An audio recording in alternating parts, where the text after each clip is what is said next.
Bagong time slot, bagong yugto, galit at hinagpis ng isang ina ang ipapatikim ng karakter ni Shaina Magdayaw sa kapatid seryeng My Best Friend Eman. Narito po ang Frontline Showbiz Report. Ito ang bagong pasabog sa hapon. May bagong laban ng mga bida ng My Best Friend Eman. Huwag niyong maliitin ang kakayanan ng isang babae. Mas palabang Ruth na karakter ni Shaina Magdayaw ang sasabog. Ginawa mo na akong ulila. Ginawa mo pa akong biyuda. Pero nagkamali ka nung ginawa mo kung isang ina na naglibing sa sarili niyang anak. May magaganap na pagtataksil. Ang alam ko lang,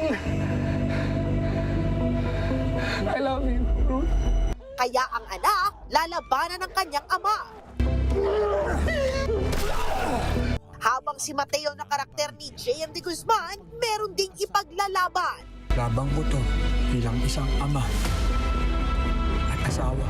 Sa gitna ng mga bakbakan at emosyon, may pag-asang dala ang nag-iisang My Best Friend Eman. Kung alam mo lang kung gaano kagalit ang Diyos sa kamatayan. Dahil yun ang pinakamasakit na yugto sa buhay ng tao. Kapitan mo ang pag-asa. Abangan ang bagong yugto ng My Best Friend Eman sa bago rin itong time slot.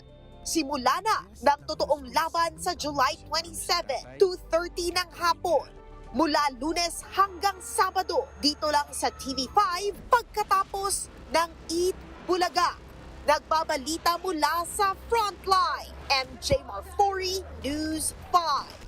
Mga kapatid, Jervy Wrightson po. Eto na nga.